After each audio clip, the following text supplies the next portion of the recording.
During dinner, my son-in-law laughed. "What's it like to be a loser?"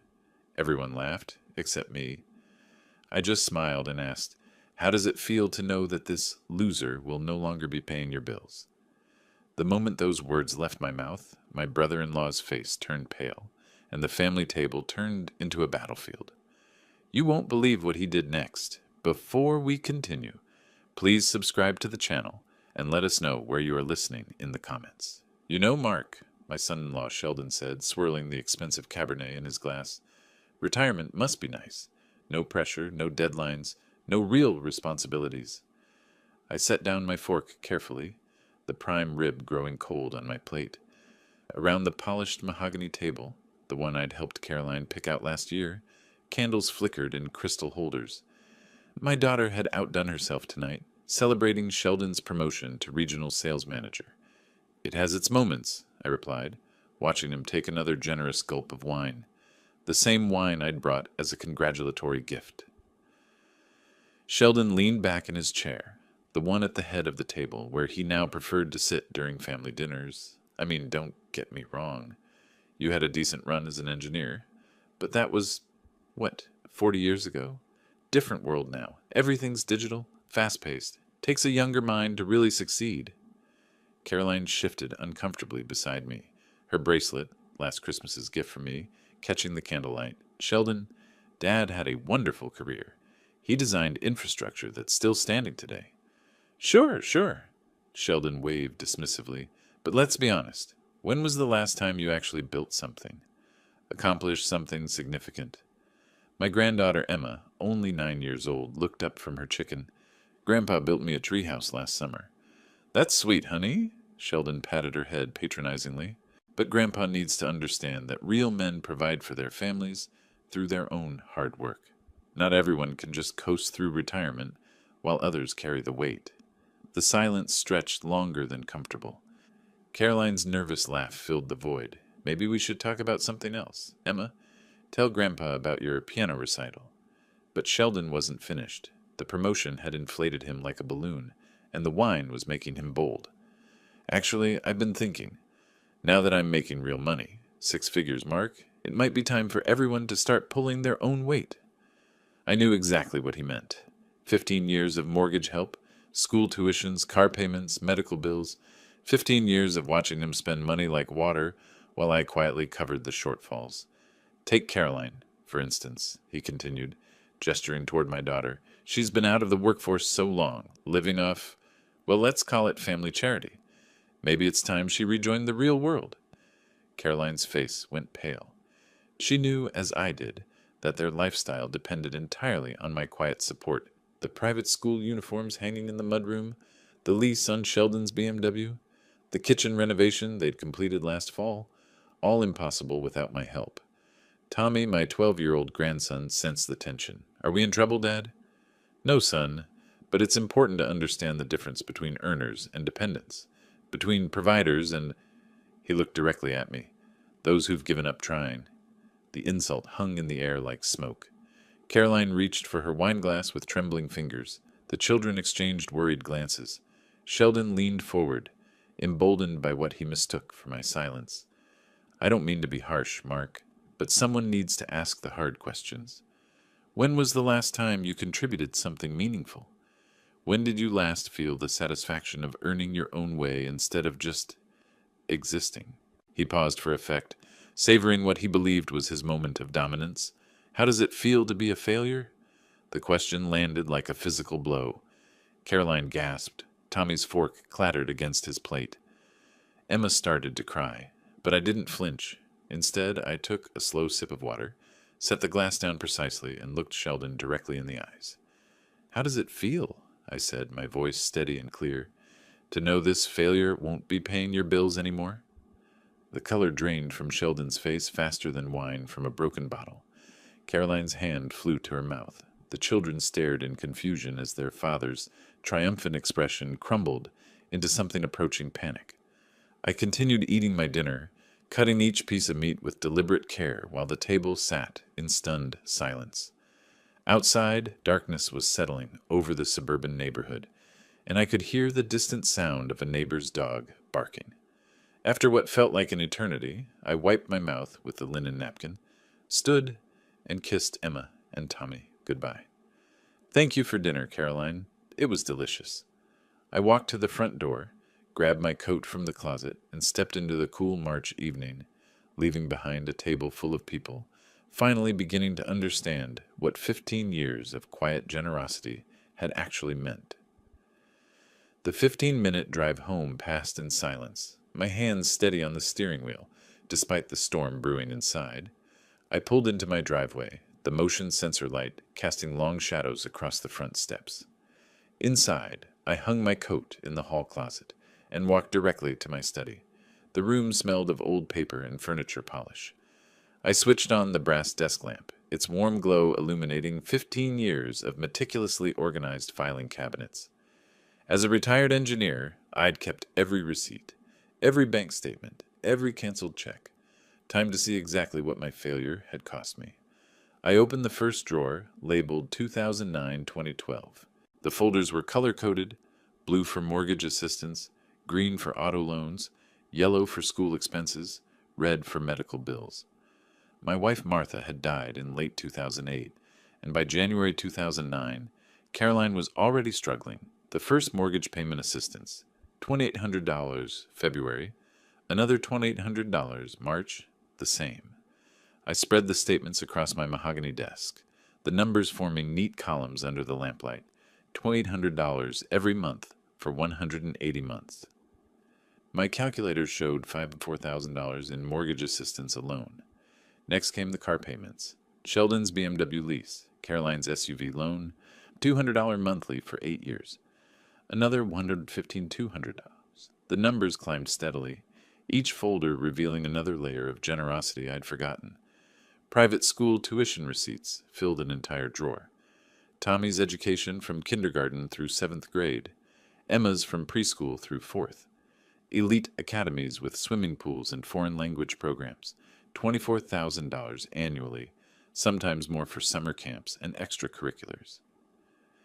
16 years of education expenses, $192,000 medical insurance premiums when Sheldon was between jobs. Dental work for the children, emergency room visits, Caroline's therapy sessions after the divorce scare 3 years ago. Each manila envelope contained hundreds of co-payment receipts, insurance forms, medical bills I'd quietly covered. $8,000 yearly for 15 years, $120,000. I found vacation receipts tucked behind insurance papers. Disney World, 2015. European Cruise, 2018. Ski lodge rentals in Aspen, Christmas presents, emergency car repairs, the down payment for Caroline's kitchen renovation, another $45,000 in miscellaneous support. The final tally made me sit back in my leather chair. $976,200, nearly $1 million. For the first time since Martha's funeral, I felt the full weight of that promise I'd made at her bedside. "Don't worry about Caroline," I'd whispered to my dying wife. "I'll make sure she's secure." I remembered Caroline's tears at the funeral, her panic about the mortgage she and Sheldon couldn't afford alone. How grateful she'd been then, calling weekly to thank me, sending homemade cookies, bringing the grandchildren for Sunday visits. When had the gratitude stopped? When had my help become expected rather than appreciated? I pulled out my personal financial statements, the ones showing my own sacrifices, the smaller retirement account because I'd postponed investing, the modest 2-bedroom home instead of the lakefront property I'd wanted, the 15-year-old truck in my garage while Sheldon drove luxury vehicles, the travel brochures I'd collected but never used because Caroline always needed something, the hobbies I'd abandoned, the woman from church who'd stopped asking me to dinner because I was always helping family. I'd given them nearly $1 million in 15 years of my own dreams. At 10:30 p.m., I reached for my phone and bank contact list. Tomorrow would bring interesting conversations with automatic payment departments. Sunday morning, coffee tasted different somehow, stronger. I sat at my kitchen table watching sparrows fight over crumbs outside the window, then returned to my study, where neat stacks of documents waited, like soldiers ready for deployment. First National Bank answered on the third ring. "Account services, this is Jennifer. How may I help you?" I need to cancel automatic payments from checking account 4578-9942-0156.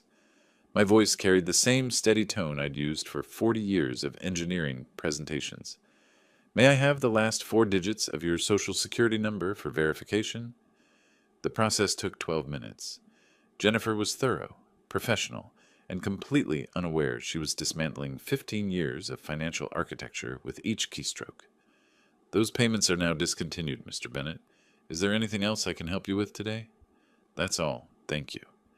Check mark next to Mortgage Assistance, $2,800 month. Colorado Mountain Insurance required a supervisor. The BMW lease payment cancellation needed 3 transfers. Each call followed the same pattern. Polite verification, efficient processing, confirmation numbers I dutifully recorded in my notebook.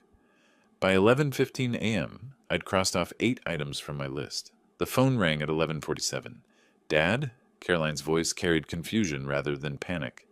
Not yet. Something weird happened with our mortgage payment.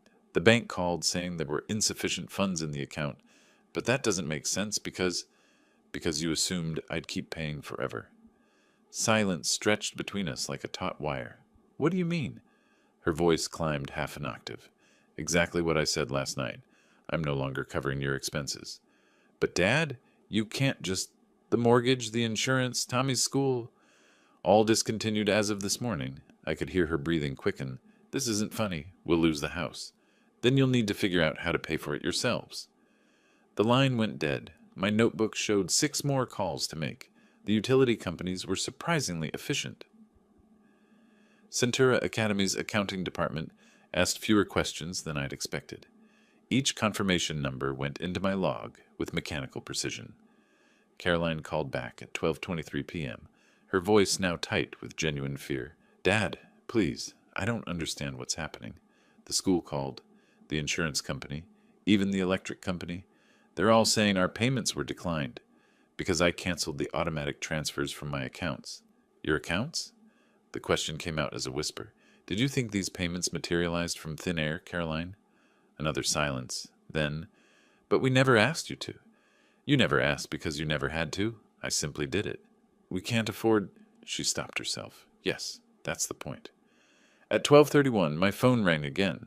This time, Sheldon's voice came through with forced authority. Mark, whatever game you're playing needs to stop right now. No game, just reality. You can't destroy our family because your feelings got hurt at dinner. I'm not destroying anything. I'm simply stopping my financial support. You wanted to know how it feels to be a failure? Figure out your own bills. His silence lasted longer than Caroline's had. The final call on my list was to my financial advisor. Monday morning, we'd discuss redirecting those monthly payments into my long-neglected retirement fund. Outside, the sparrows had found more crumbs. At 1:15 p.m., the familiar sound of Sheldon's BMW pulling into my driveway broke the afternoon quiet. Through my living room window, I watched him slam the car door with unnecessary force, while Caroline emerged from the passenger seat, clutching her purse like a lifeline. They marched up my front walkway with the determined stride of people convinced they held the moral high ground. I opened the door before they could knock. We need to talk. Sheldon pushed past me without invitation, Caroline trailing behind with red-rimmed eyes. Please come in, I said to their backs.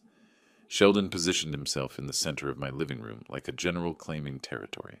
This ridiculous tantrum of yours ends now. You will call those banks immediately and restore every single payment. No, I won't. His face flushed crimson. You can't just cut us off without warning. There are legal obligations, verbal contracts. Show me the contract where I agreed to pay your bills forever. Caroline stepped forward, her voice trembling. Dad, please, think about what Mom would want. Remember what you promised at her funeral? The mention of Martha hit like a cold wind. But I'd expected this tactic. I promised to help you get stable. 15 years and nearly $1 million later, you're less stable than when we started. $1 million? Caroline's whisper barely carried across the room. I walked to my desk, retrieved my calculator and notebook.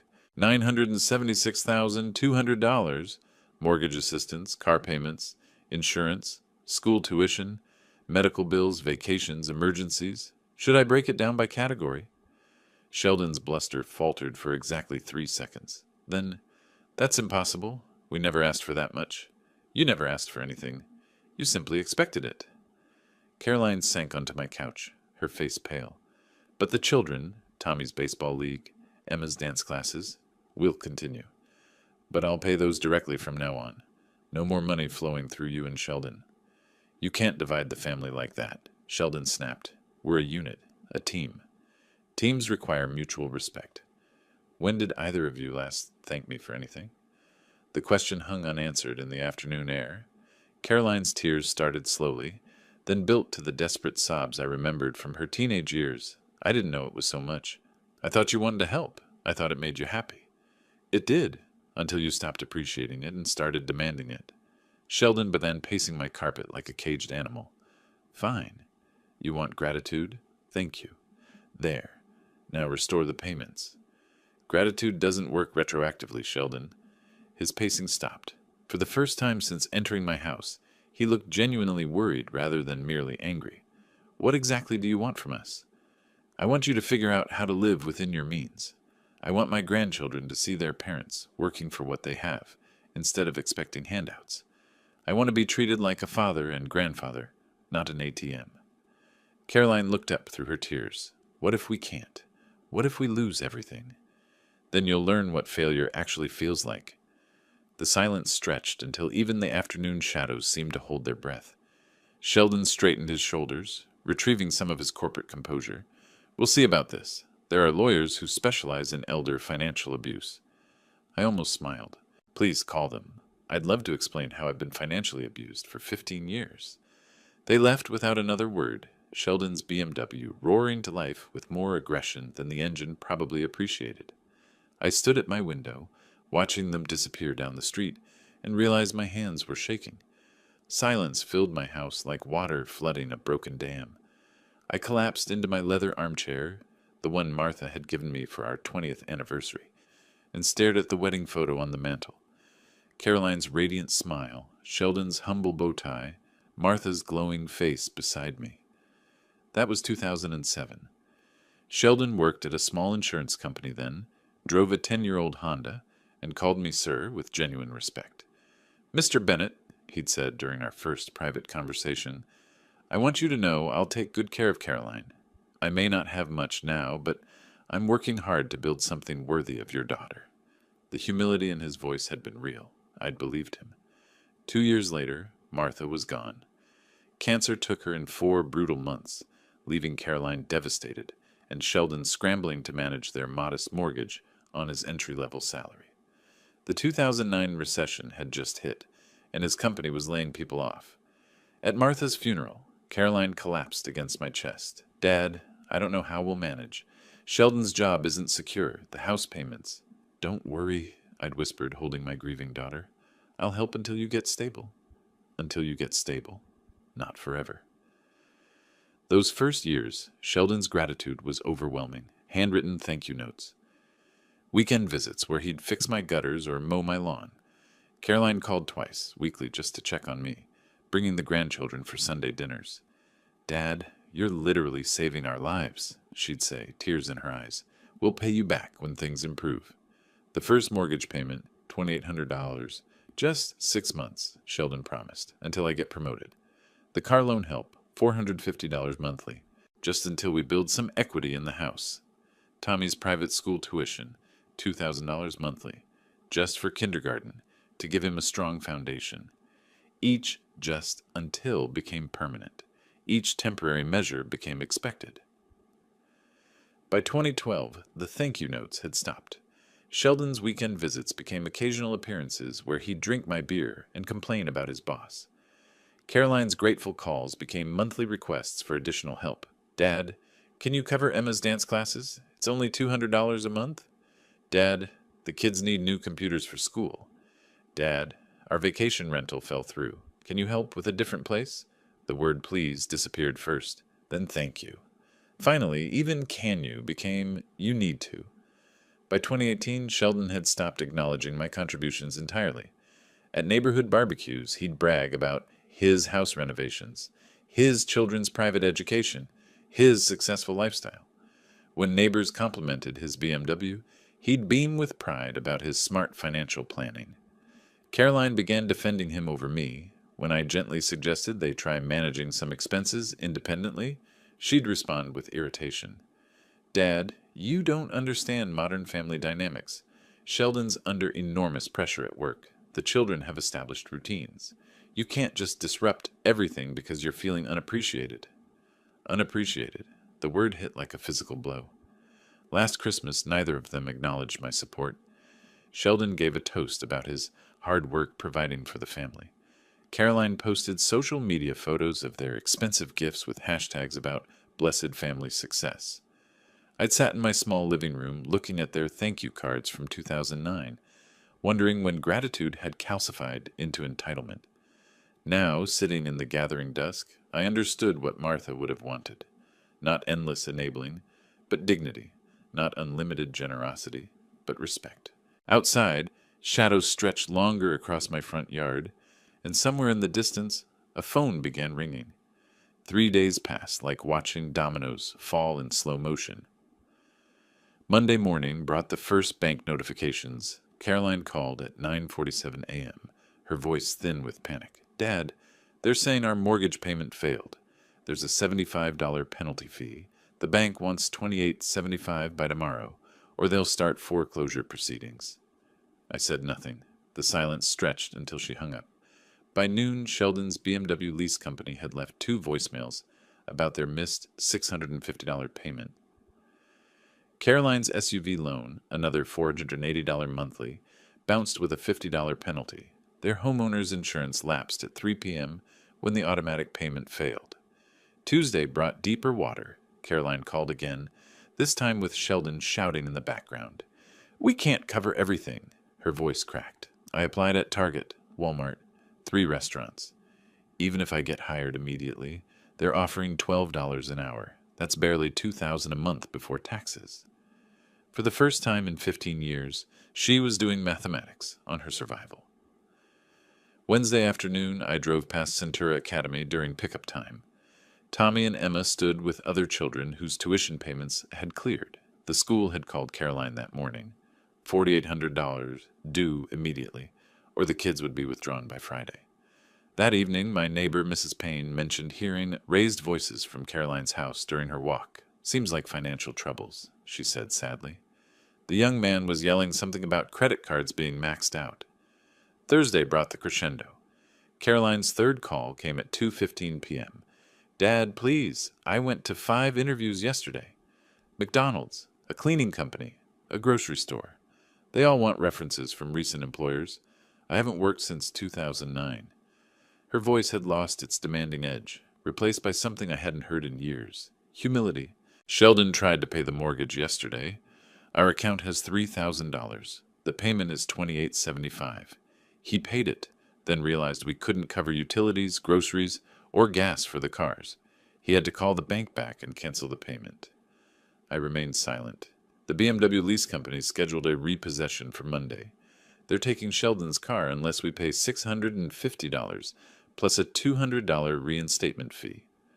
More silence. Dad? Her voice became very small. I think we're going to lose everything. Yes, I said quietly.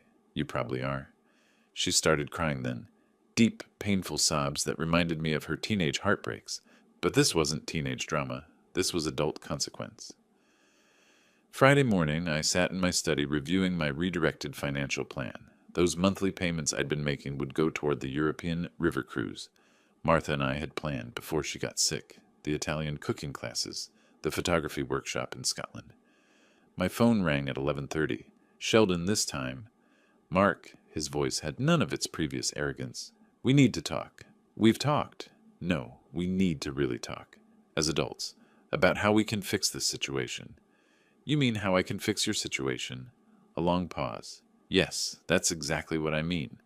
At least he was finally being honest. Come over Sunday afternoon, all of you. Bring the children. What should we prepare to discuss?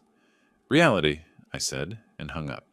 Outside my window, the first spring flowers were beginning to push through the soil. Monday morning, my friend Dave from the hardware store called with concern in his voice. Mark, I heard something troubling yesterday. Sheldon was at Murphy's bar telling folks you cut off your family without warning. Said you're forcing the kids out of private school out of spite. I set down my coffee cup slowly. What exactly did he say? Called it financial abandonment of innocent grandchildren. Used a lot of business terms. Made it sound like you're punishing Caroline for something petty. By Tuesday, Caroline had called my late wife's sister, Janet. Janet phoned me that afternoon, her voice tight with disapproval. Caroline says you've abandoned them in their time of greatest need. She was crying. Mark said the children don't understand why Grandpa doesn't love them anymore. Did she mention the $976,000 I've given them over 15 years? Long silence. What? Nearly $1 million, Janet. Mortgage payments, car loans, insurance, school tuition, medical bills, vacations, every month for 15 years. That can't be right. I have documentation for every penny. The next morning, Emma called me. Her small voice was carefully rehearsed. Grandpa? Mommy says we might lose our house because you don't want to help us anymore. Did we do something wrong?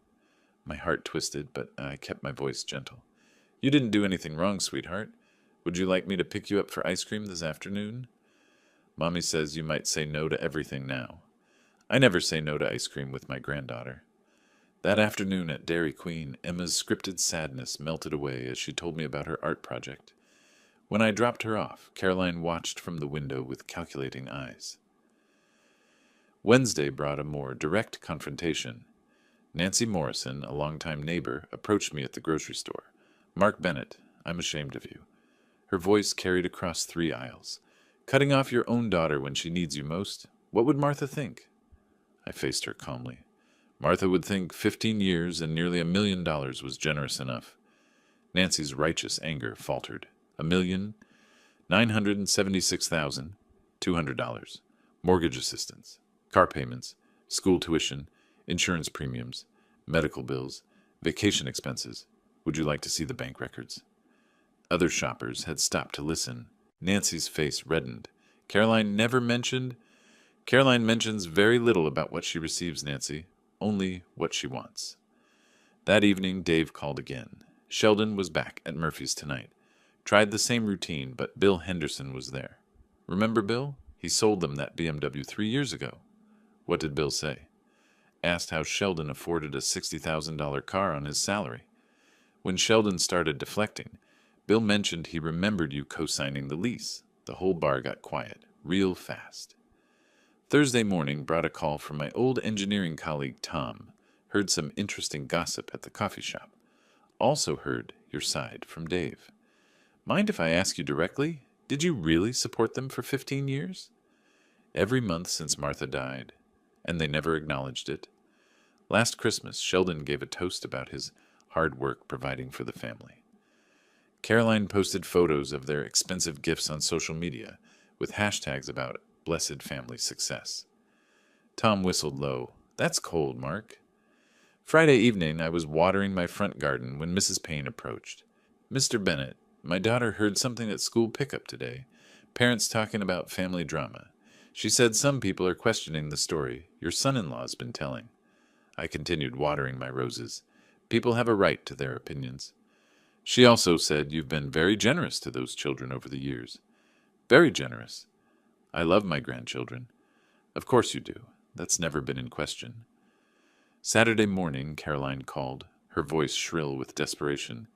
People are asking questions, Dad. Uncomfortable questions about money and timelines and documentation.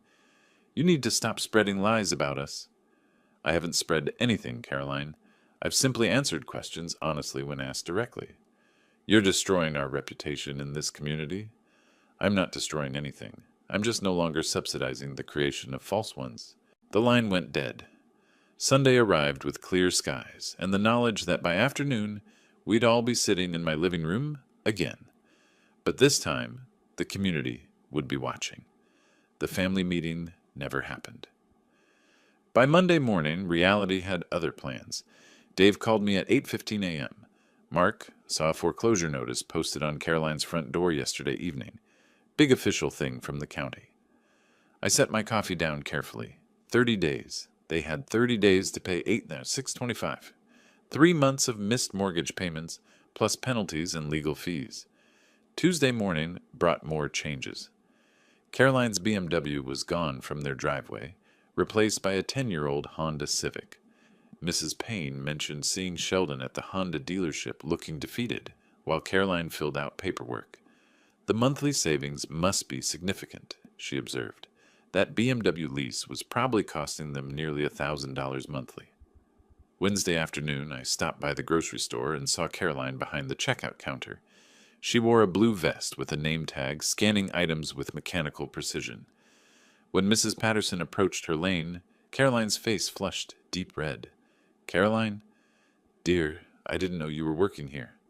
"Started Monday," Caroline replied, not meeting her eyes. "Paper or plastic?" Her shift ended at 6 p.m.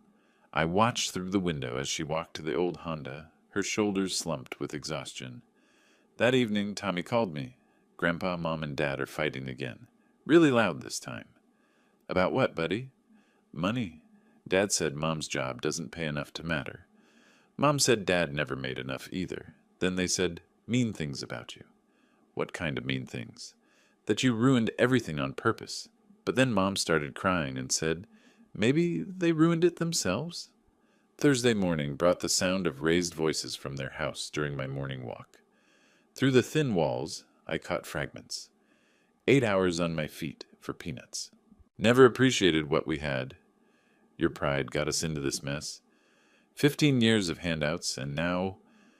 The arguing stopped abruptly, replaced by the sound of a door slamming and Sheldon's Honda starting up. That afternoon, Emma visited me, her usual cheerfulness replaced by worry. "Grandpa, why is everything different now?" I settled her at my kitchen table with cookies and milk. "What feels different, sweetheart?" "Mom's always tired and sad. Dad gets angry about everything. They talk about losing our house. Tommy heard them say we might have to change schools." "How do you feel about that?" "Scared, but also," she hesitated, "also like maybe they should have said thank you more." Out of the mouths of babes.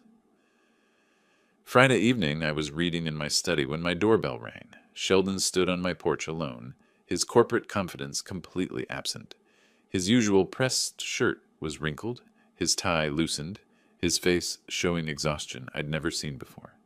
"Mark, I need to talk to you. Just the two of us." Man to man.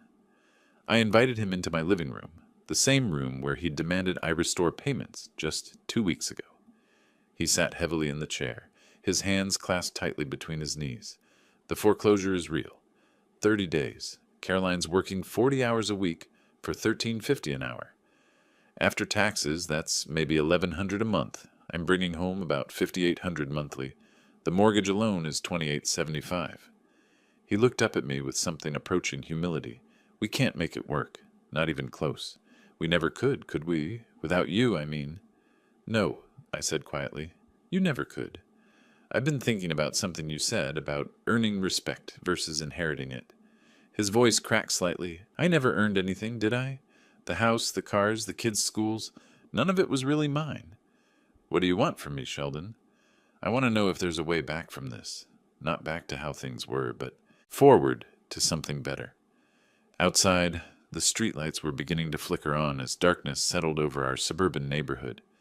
Saturday afternoon, I was organizing my financial documents when the doorbell rang. Caroline stood on my porch in her blue grocery store vest, her face streaked with tears and exhaustion. "Dad, please. We need to talk about Tommy and Emma." She looked different, smaller somehow. The entitled confidence I'd watched grow over 15 years had crumbled, leaving behind the frightened daughter I remembered from Martha's funeral. I invited her into the living room. She collapsed into the same chair where Sheldon had sat the night before, her hands shaking as she pulled off her work name tag. 4 days, she whispered. 4 days until they complete the foreclosure. Tommy keeps asking if we're really going to lose the house. Emma had nightmares last night about moving to a strange place. "What do you want from me, Caroline?" "I want my children to have stability. I want them to finish the school year with their friends. I want Emma to sleep through the night without crying about leaving her bedroom." She looked up at me with eyes that held no trace of manipulation, only raw, maternal desperation. "I've been working 40 hours a week on my feet, scanning groceries for people who used to be my friends." Yesterday, Mrs. Henderson came through my line and asked why I was working there. I wanted to crawl under the counter and disappear. But you didn't? No. I smiled and asked paper or plastic, because I finally understand what work means, what earning means, what you've been trying to teach us. She wiped her nose with a tissue from her purse. Sheldon told me about your conversation last night. He said you asked if there was a way forward. There might be, but it would require significant changes from both of you. Tell me. I leaned forward in my chair. I'll pay Tommy and Emma's school tuition directly to Centura Academy. I'll cover their clothing, medical expenses, sports activities, and music lessons. I'll establish college funds for both of them. Caroline's face brightened with the first hope I'd seen in weeks. But, I continued, I won't pay your mortgage, car payments, insurance, or any adult lifestyle expenses. You and Sheldon will live within your actual means. Period. We can do that. We'll downsize, find a smaller place. There's more. I want public acknowledgement of the 15 years and $976,000 I've provided. I want sincere public apologies for the disrespect and entitlement. I want genuine gratitude, not just when you need something. Caroline's face crumpled. Sheldon will never agree to public apologies. His pride, then his pride is more important than his children's stability. We sat in silence while she processed this reality. What kind of public acknowledgement? A letter to the community newspaper explaining how I've supported your family and thanking me for my generosity. An honest Facebook post about 15 years of financial help. Face-to-face apologies to the people you've lied to over the past 2 weeks. And if we do this, all of it, your children will have educational security and grandfather's love. You'll have a relationship with me based on honesty and mutual respect, but you'll also have a lifestyle limited by what you and Sheldon actually earn. Caroline covered her face with her hands. I don't know if I can convince him. You have 48 hours to decide. After that, the offer expires. She stood slowly, her grocery vest wrinkled from the long day. At the door, she turned back. Dad, thank you for still caring about Tommy and Emma. I never stopped caring about any of you, Caroline. I just stopped enabling you. After she drove away in the old Honda, I sat in my living room watching the evening news. Somewhere across town, a very difficult conversation was about to begin. Caroline's Honda pulled into their driveway at 5:30 p.m. Through my neighbor Dave's later account, I learned how the evening unfolded. Sheldon was heating leftover pizza when Caroline entered the kitchen, still wearing her grocery vest. He looked up from the microwave, noting her red-rimmed eyes and exhausted posture. Where have you been? Your shift ended at 3. I went to see Dad. The microwave beeped in the silence that followed. Sheldon pulled out the steaming pizza, set it on the counter, and turned to face his wife fully. You went behind my back after everything we discussed about handling this together? We're out of time, Sheldon. 4 days until foreclosure. The children are terrified. I had to try something. Caroline sank into a kitchen chair, pulling off her name tag with trembling fingers. He's willing to help, but there are conditions. What kind of conditions? He'll pay for Tommy and Emma's school, clothes, activities, medical expenses. He'll set up college funds for both of them. Sheldon's face brightened. That's fantastic. When does he restart the mortgage payments? He doesn't. We have to live on what we actually earn. The brightness faded instantly. That's impossible. You know our expenses. He wants something else, too. Caroline's voice dropped to barely above a whisper. Public apologies. Acknowledgement of the 15 years and $976,000 he supported us. Sheldon's face went white, then red. He wants me to humiliate myself, publicly admit I've been... What, a charity case? Sheldon, he spent nearly $1 million on us. $1 million. Do you understand what that means? It means he chose to help family. That's what fathers do. Caroline stood up slowly, her grocery vest wrinkled and stained. No, that's what saints do. And we treated him like an ATM. From upstairs came the sound of Tommy's voice calling down, Mom? Dad? Why are you yelling? Both parents stopped, realizing their voices had risen. Emma appeared at the top of the stairs in her pajamas, rubbing her eyes. Are you fighting about Grandpa again? Caroline climbed the stairs to comfort her daughter, while Sheldon paced the kitchen, his hands clenched into fists. When Caroline returned 20 minutes later, she found him staring at the foreclosure notice on the counter. "I won't do it," he said without looking up. "I won't stand in front of our neighbors and admit I'm a failure who couldn't provide for his own family." "Then what's your solution? Where are we going to live? Where will the children go to school?" "We'll figure something out. Get a loan. File for bankruptcy. Something. Anything but crawling to your father and begging forgiveness for imaginary sins." Caroline pulled out her phone and opened the calculator app. "Okay, let's figure it out. Our combined monthly income is $6,900. The mortgage is $2,875. That leaves $40.25 for everything else." She continued typing numbers. "Car payment for the Honda, $350. Insurance, $250. Utilities, $300. Groceries, $600. Gas, $200. That's $1,600, leaving us $2,625. See? We can make it work. I haven't added the children's expenses yet. Tommy's baseball league, $120 monthly.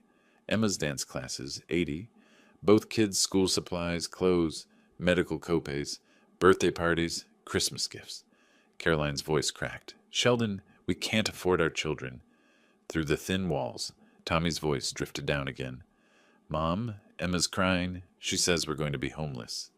Caroline looked at her husband with eyes that held no trace of the entitled woman who had demanded her father restore their payments 2 weeks ago. "We have 36 hours to decide. Dad's offer expires Monday at noon." She walked upstairs to comfort her children, leaving Sheldon alone in the kitchen with the foreclosure notice and a calculator that couldn't make their impossible mathematics work. Monday morning at 10:15, the Honda pulled into my driveway carrying all 4 of them. Through my front window, I watched Sheldon emerge from the passenger seat with the defeated posture of a man who'd spent the night staring at ceilings. Caroline knocked on my door, flanked by Tommy and Emma in their school clothes. Sheldon stood behind them, his business shirt wrinkled, his eyes rimmed with exhaustion. "Dad, we need to accept your offer, all of it." I invited them into my living room. The children settled on my couch, while Caroline took the same chair she'd occupied Saturday. Sheldon remained standing, his hands clasped behind his back, like a defendant awaiting sentencing. "The bank called this morning," Caroline continued. "Foreclosure completes at 3 p.m. unless we pay $8,625. We don't have it." Emma tugged on my sleeve. "Grandpa, are we really going to lose our house?" "Not if I can help it, sweetheart." Sheldon cleared his throat. "Mark, I need to say some things." He walked to my mantel, studying the wedding photo of Martha and me, then turned to face his family. 15 years ago, you offered to help us temporarily. I took that help and turned it into a permanent arrangement without ever acknowledging what you were sacrificing." His voice cracked slightly. "I told people the house renovations were from my success at work. I bragged about the cars like I'd earned them. I let Tommy and Emma think their grandfather was just being nice instead of being their actual provider." Caroline reached over and took Emma's hand. "Dad, I owe you apologies too. I took your generosity and treated it like inheritance, like something I deserved instead of something you chose to give." "You paid our mortgage for 15 years, Sheldon added. $504,000. You paid our car loans, insurance, school tuition, medical bills, vacations, Christmas gifts, birthday parties, dance classes, baseball leagues." Tommy looked up with wide eyes. "Grandpa paid for my baseball." "Grandpa paid for everything," Caroline said quietly. "Almost $1 million over 15 years. Emma's small voice cut through the heavy air. "Why didn't you tell us?" Caroline's face reddened. "Because we were ashamed. Not of Grandpa's help, but of how we acted like we didn't need it." I leaned forward in my chair. "If I help you keep the house today, things will be different. I'll pay Tommy and Emma's school tuition directly to Centura Academy. I'll cover their medical expenses, clothing, activities, and college funds, but I won't pay your mortgage, car payments, or any adult lifestyle expenses. You'll live on what you actually earn." Sheldon nodded slowly. "We understand." "There's more. I want public acknowledgement. A letter to the community newspaper thanking me for 15 years of support. Social media posts expressing genuine gratitude. Face-to-face apologies to the neighbors you've lied to." "When?" Caroline asked. "This week. Before Saturday." Sheldon's jaw tightened, but he nodded again. "What else?" "Monthly family dinners here. Not to report your finances, but to maintain proper relationships. To remember that family means respect, not entitlement. I stood and walked to my desk, pulling out my checkbook. I'm going to call First National and arrange an emergency payment, but this is the last mortgage payment I ever make for you. After today, you sink or swim on your own income. As I dialed the bank, I heard Emma whisper to her mother, "Are we going to be okay now?" Caroline's voice was soft but certain. "Yes, sweetheart, we're going to be just fine." For the first time in 15 years, I believe she was right. 3 months later, on the third Saturday of June, they arrived for our monthly family meeting at exactly 2 p.m. Caroline had been promoted to shift supervisor at the grocery store, earning $15.50 an hour. Sheldon had learned to balance their budget without expecting miracles. "Grandpa!" Emma bounded through my front door in her soccer uniform, grass stains on her knees and a medal around her neck. "Look what I won at the tournament." "That's wonderful, sweetheart. Tell me about the winning goal." While Emma regaled me with athletic heroics, Tommy showed me his report card, straight A's, and a note from his teacher, praising his improved attitude and confidence. Caroline set a manila folder on my coffee table. "Dad, here's this month's budget review. We're covering the mortgage, utilities, groceries, and car payment entirely from our combined salaries. We even started a small emergency fund." Sheldon, who 3 months ago couldn't look me in the eye, now contributed to our discussions with genuine respect. "Mark, I wanted to ask your advice about a potential promotion opportunity at work. The regional director position might open up next quarter. What would it involve?" "More responsibility, better salary, but also travel. I wanted to make sure Caroline and I could handle the children's schedules if I'm away occasionally." I opened my own folder, organized with typical engineer precision, Tommy's soccer league fee, paid directly to Colorado Youth Sports. Emma's piano lessons, handled through Mountain Music Academy. Both children's dental checkups are scheduled for next month, covered under my family plan. Caroline smiled, a genuine expression I hadn't seen in years. "Dad, I can't thank you enough for keeping their lives stable while we figured out how to be actual adults." "Speaking of being adults," Sheldon added, "we completed the community service hours Judge Martinez assigned after our public apology letters. Volunteering at the food bank was enlightening. We met families genuinely struggling, not just living beyond their means like we were." Emma tugged on my sleeve. "Grandpa, can we show you the thank you cards we made?" Both children produced construction paper cards, decorated with glitter and heartfelt messages.